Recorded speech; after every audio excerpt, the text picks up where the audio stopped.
let's talk about the Devin Haney Ryan Garcia matchup to a degree, because obviously Devin Haney was there. And if you've been living under a rock as a boxing fan, you maybe have not seen the clips of Devin Haney and his dad kind of marching down everyone, it seems, right? I think the one that's gone the most sort of the most attention was them walking down Bernard Hopkins, and it was interesting. You know, I gotta say that. Let me see if I can play it really fast.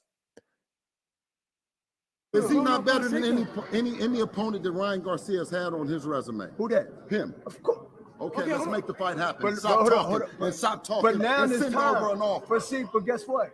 Now it's time. No more talking. Before let's make it happen. Before it wasn't. It was just talk. Now it's time. Now there's time. See what just happened tonight? Is he not better than any? So,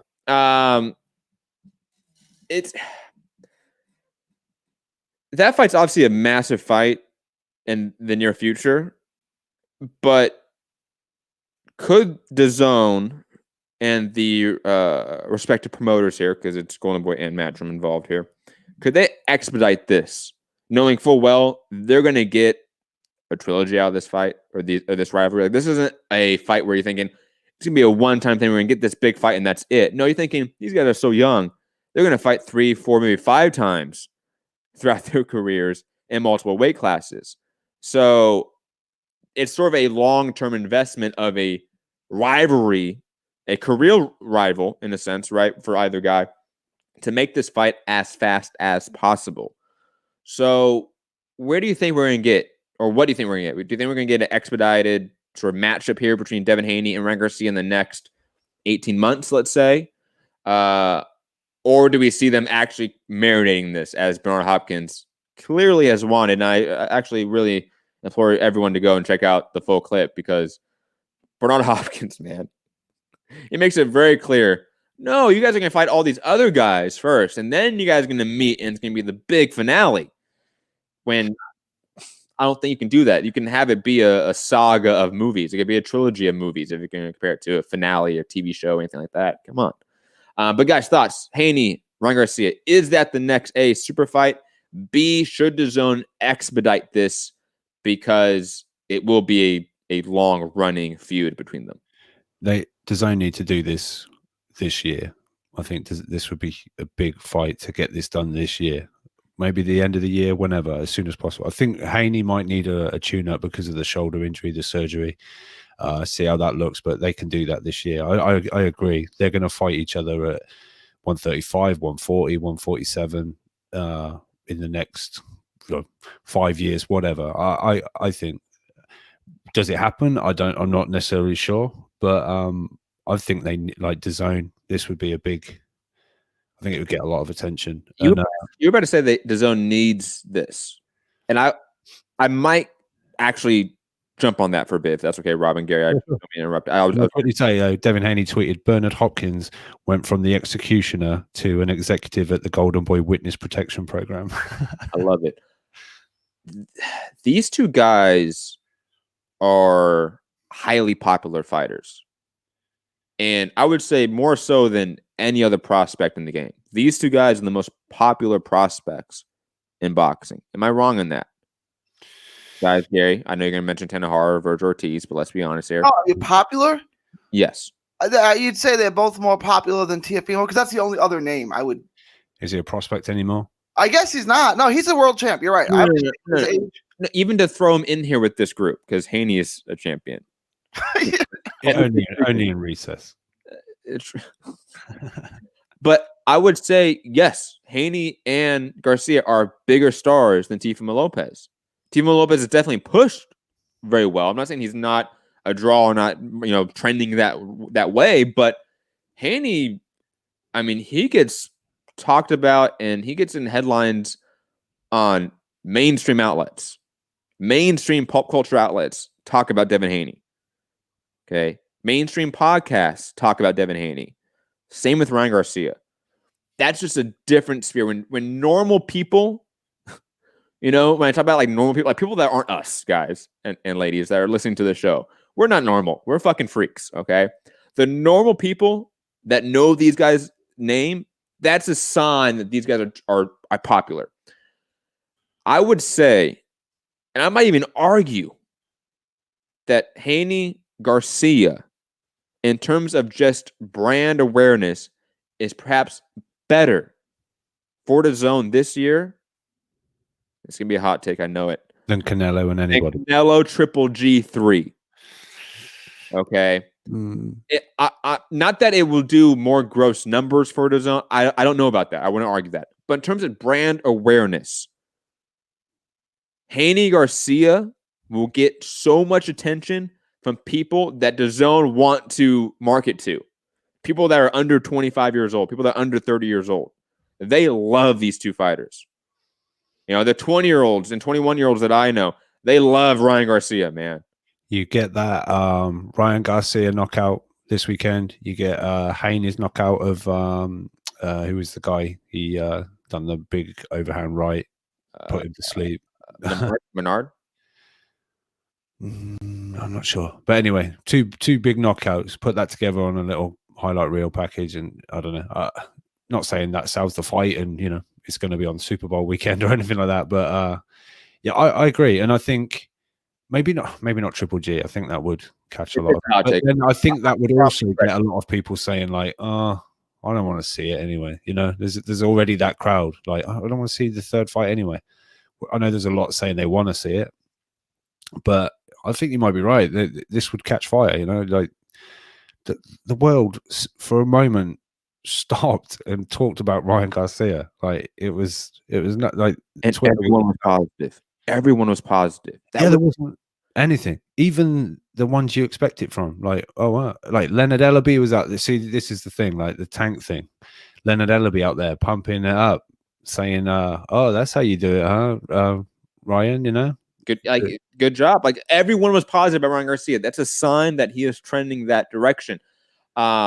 A full arena helped Leonard Ellaby go, "Oh, hello." You know, you think what Tank and that guy are going to do? You know, I don't know, but I was asking. Sorry, I don't interrupt you, but I was asking some more of some PBC people, right, and not people that work at PBC, just PBC fans, about Tank Davis versus Leo Santa Cruz and Tank Davis versus Ryan Garcia. What would do more pay-per-views?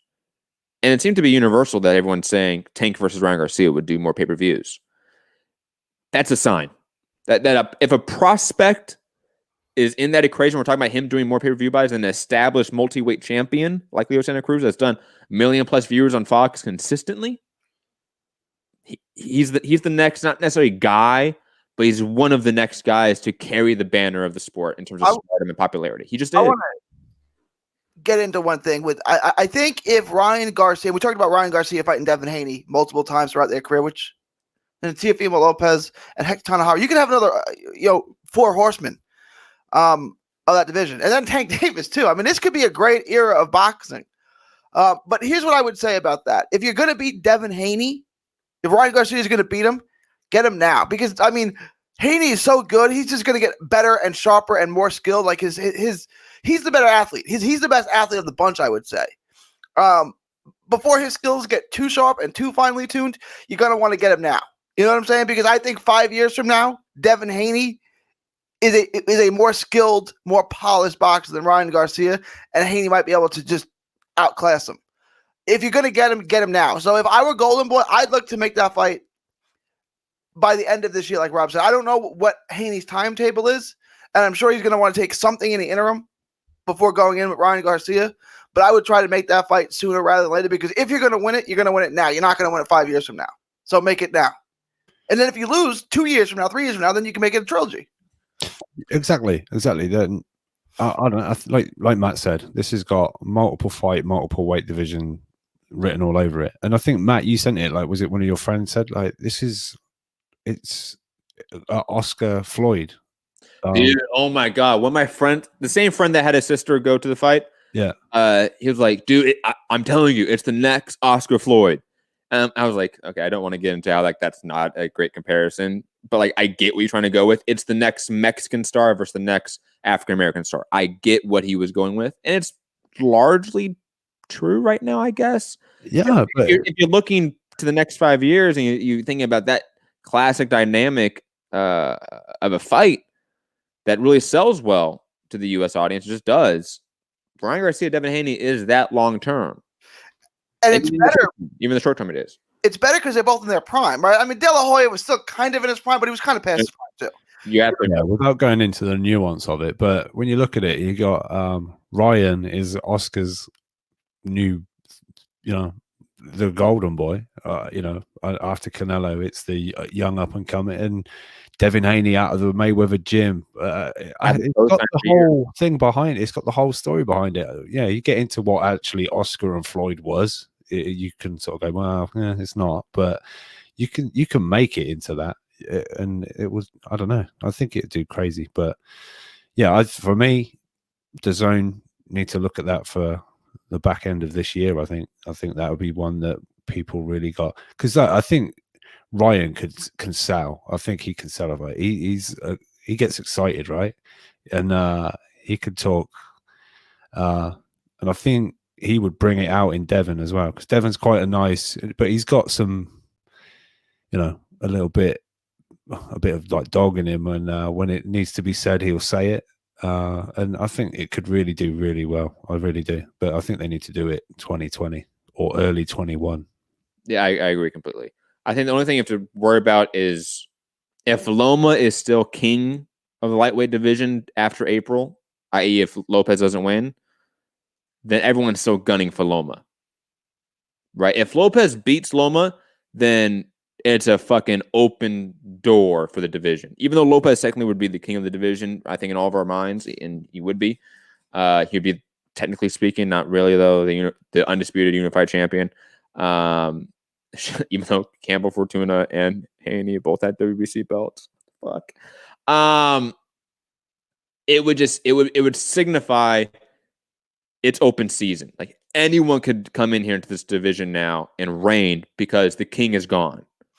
Right? It's chaos now in the land. And that means Haney could come up in here and reign. Ryan Garcia could, to throw Gary a bone. Tanahara theoretically could, I guess. But not theoretically. Stop, Gary. It would mean that was for comedy. That was for comedy purposes. It would mean that this Tank Davis as well. It would mean that all these new young fighters can now be the next guy. It can now create that own legacy without Loma. But if Loma is still here, then all these guys aren't fighting each other till they fight Loma. And I want to bring that, like, we keep forgetting to say Tank Davis, like Tank Davis isn't part of this new generation. What is Tank Davis, 24, 25? Tank is still really, really young. He's going to grow up with these guys. They're going to be fighting at the same weight class. Tank Davis, Ryan Garcia, Haney, Lopez, they're going to be at the same weight class for a while. Like, Tank Davis is still really, really young. Is he going to grow up, though? Is he going to grow up, though, Gary? I'm at that figurative, literally, I don't know, man. But Tank Davis obviously is a special talent, and he's going to be in the mix of those guys. The thing with if Loma loses, I think we see him back at 130 if Loma loses. Like, the lightweight experiment kind of is done.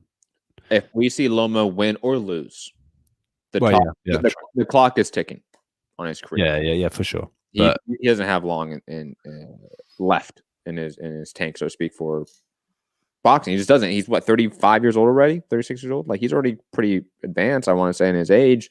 Been around for a bit, had a long amateur career. I think if he beats Lopez, he can walk off in the sunset and be happy. If he loses to Lopez, he goes back to 130, like Rob says, and tries to collect a belt and a win over someone, and then walk off in the sunset, in my opinion. Yeah. Well, he's got to fight with Shakur Stevenson at 130, which would be a big fight. Win or lose. He you know what I'm saying? Like, he can go back to 130. It's not happening. It's not happening. So, just like Crawford Pacquiao didn't happen. It's not happening. Why would he fight Shakur when Warrington's took him out? Okay, well, then he's got to fight with Warrington then, either way. You're right. Warrington certainly, I'm not looking past Warrington. Warrington could definitely beat. Yeah, he'll move up after that and maybe get a belt, won't he? Loma's not fighting any of these people. No, I know, but he might fight like Mick Conlon. Stop bringing up Conlon, Gary. You say it every time. If Conlon collects the WBO belt at 126, when Shakur moves up, and then Loma moves back down to 126, goes past Shakur at 130, back to 126, and fights Mick Conlon. Boxing at its finest right there. I'm calling it right now. That's going to happen. Team Batman saying he's only 31. Damn, he's only 31. He might have a little bit longer than 5 years. That's usually might have 8 years left, so to speak. But No. I don't see him lasting until 40. I just don't. He won't. I think he'll set out to achieve something. And if he doesn't, he'll go off shooting ducks somewhere. And I especially don't see him staying around past his prime too. And like he's done. I feel like that he's one of those people. He's not going to be a gatekeeper for anybody, I don't think. No, I don't think so. He has way too much ego and pride, and that's not a bad thing. That's just how I see it. I see it being a big fight, win or lose, gone. It'll be right. I'm not defending it anymore. I'm done with boxing, kind of thing. In my view, maybe. It depends if that Teofimo Lopez fight is the quote big fight or not. Probably depends on pay-per-view buys to a slight degree, maybe. Yeah, he'll probably walk away then. Last piece of tidbit news on Ryan Garcia. He has even Jose Ramirez saying that he'll go down to 135 and knock some sense into Ryan and a million of you, Loma and whoever as well. I just love that Jose Ramirez clearly does not want to fight Josh Taylor. He wants to go down to 135. And B, that he's actually thinking this, or it's a joke. If it is, like, it's not a joke. It's Jose Ramirez. He's never smiled in his life, so there's no way this is a joke. I've seen people say that. And he's 100% serious. He wants to fight Ryan Garcia at 135. That's hilarious. I don't even know what to say. Like, Gary. Gary, you want Jose Ramirez? Ryan Garcia, 135. You excited? It's like a real question. Do you think he could go down to 35? It's like, I mean, you saw guys come down and wait. Like Chad Dawson fought his whole career at 175 and then fought Andre Ward at 68. I don't know. I mean, if he can do it, why not? It'd be a big money fight and he would knock him out. So why not do it? And then just go back to 140 if it's that big of a dream. It's going to be so funny seeing Top Rank struggle to make that undisputed fight between Josh Taylor and Jose Ramirez. It's going to be like what DAZN is struggling with the middleweight division. They have all these guys they signed up thinking that we're going to make all these fights, and they're just not happening. And it's just mind-boggling why it's not happening. Let's move on, though. Sorry, Rob. Are we going back to Haney at all? Is Haney coming back into the conversation? Yes, he is. Okay. I believe so. No, he's not. No, he's not. I just want to say, like, once Haney got the mandatory for Loma and then Team Loma petitioned for the franchise, it's been a real, like, what's the plan now for Devin Haney? What? Because at the weekend, they wheeled him out and face-to-face with Mikey Garcia at that lunch that you were going to go to.